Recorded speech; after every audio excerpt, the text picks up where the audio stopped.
Hello students, welcome to instant study with Neha. आज हम class 10th maths के chapter 5 arithmetic progression की exercise 5.2 का क्वेश्चन नंबर 6 एंड 7 डिस्कस करेंगे।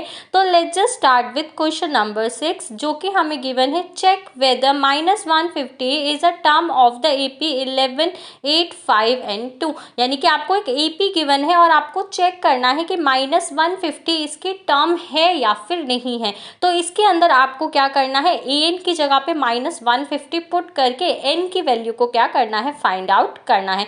Start with the solution. सबसे पहले जो हमें एपी गिवन है, हम उस एपी को राइट डाउन लिख करेंगे, यानी कि 11, 8, 5, 2 एंड सो ऑन, यानी कि आगे कंटिन्यू हो रही है। जो भी ए होता है यानी कि first term of the AP, तो 11 is the first term of the AP. इसके बाद हम इनका कॉमन डिफरेंस यानी कि डी को फाइंड आउट करते हैं। डी हम कैसे निकालते हैं, A2 माइनस A1, यानी कि 8 माइनस 11। सेकेंड टर्म में से फर्स्ट टर्म को हम क्या कर देंगे, सब्ट्रैक्ट कर देंगे, यानी कि 8 माइनस 11 इज इक्वल टू -3। इसके बाद हमें बताना था -150 टर्म है या फिर नहीं है, तो हम an की जगह पे क्या पुट करेंगे, -150 क्या है पुट करेंगे। तो यानी कि हमारा an हो जाएगा इज इक्वल टू -150। तो हमें क्या फाइंड आउट करना है, n को हमें फाइंड आउट करना है। अगर n की वैल्यू डेसिमल में आ रही है, फ्रैक्शन में आ रही है, नेगेटिव आ रही है, तो हम बोल सकते हैं जो -150 है इसकी टर्म नहीं है। लेकिन अगर n की वैल्यू होल नंबर में आ रही है तो हम कह सकते हैं -150 इसकी टर्म है। तो सबसे पहले हम फॉर्मूला पुट करते हैं, an is equal to a plus n minus 1 into D.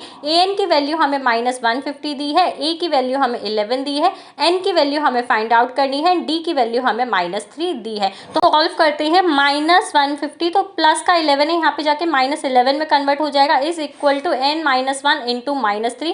-150 -11 minus minus plus हो जाएगा तो -161 आ जाएगा। -3 मल्टीप्लाई में है तो यहाँ पे जाके वो डिवाइड के अंदर क्या है, चेंज हो जाएगा, is equal to n minus 1।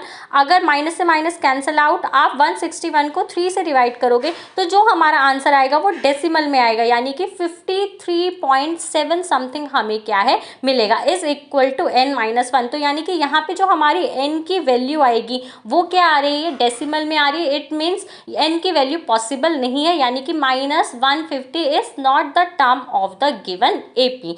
सो इसके बाद हम क्या करते हैं, इसका नेक्स्ट क्वेश्चन डिस्कस करते हैं। क्वेश्चन नंबर 7 जो कि हमें गिवन है, find the 31st term of an AP whose 11th term is 38 and the 16th term is 73। आपको एक AP गिवन है जिसके अंदर आपको सबसे पहले क्या फाइंड आउट करना है, फाइंड द 31st टर्म, यानी कि आपको A31 को क्या करना है, फाइंड आउट करना है। इसके बाद उन्होंने बोला है द 11th टर्म इज 38, यानी कि जो A11 है वो आपको कितना गिवन है, 38, एंड 16th टर्म यानी कि A16 आपको कितना गिवन है, 73।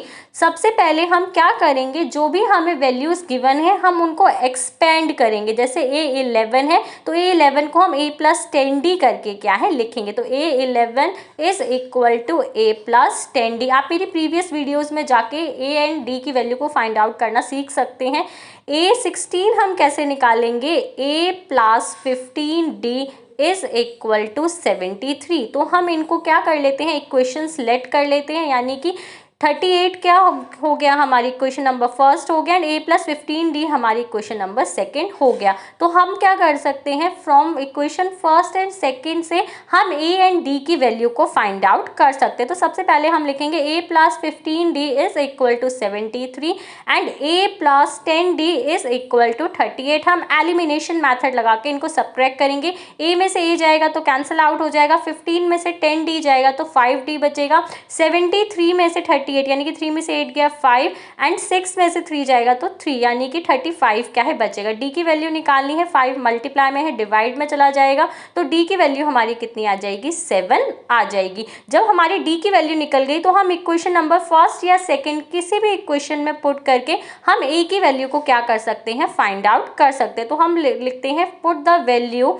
Of D in equation number first, क्योंकि इक्वेशन नंबर फर्स्ट छोटी आप किसी में भी रख सकते हैं। तो सबसे पहले हमें क्या चीज़ गिवन है, a plus 10d is equal to 38। तो a की वैल्यू हमें फाइंड आउट करनी है। 10 इंटू डी की वैल्यू कितनी है 7 इज इक्वल टू 38। तो ये हो जाएगा a प्लस 10 7 जा 70 इज इक्वल टू 38। a की वैल्यू निकालनी है तो 38 में से 70 को सब्ट्रैक्ट करेंगे तो हमें -32 क्या है मिलेगा। तो आपने देखा हमने यहाँ पे a की वैल्यू को भी क्या कर लिया है फाइंड आउट कर लिया है एंड हमने d की वैल्यू को भी क्या कर लिया है फाइंड आउट कर लिया, क्योंकि अगर आपको किसी की भी वैल्यू निकालनी होती है तो a और d उसका इंपॉर्टेंट एक्सपेक्ट है, तो हमने दोनों को ही क्या कर लिया है फाइंड आउट कर लिया है। अब हम क्या करते हैं a31 को फाइंड आउट करते हैं। a31 हमें निकालना है, a हमारा -32 है, d 7 है, तो a31 फाइंड आउट करना है। हम फॉर्मूला रखेंगे an is equal to a plus n minus 1 into D.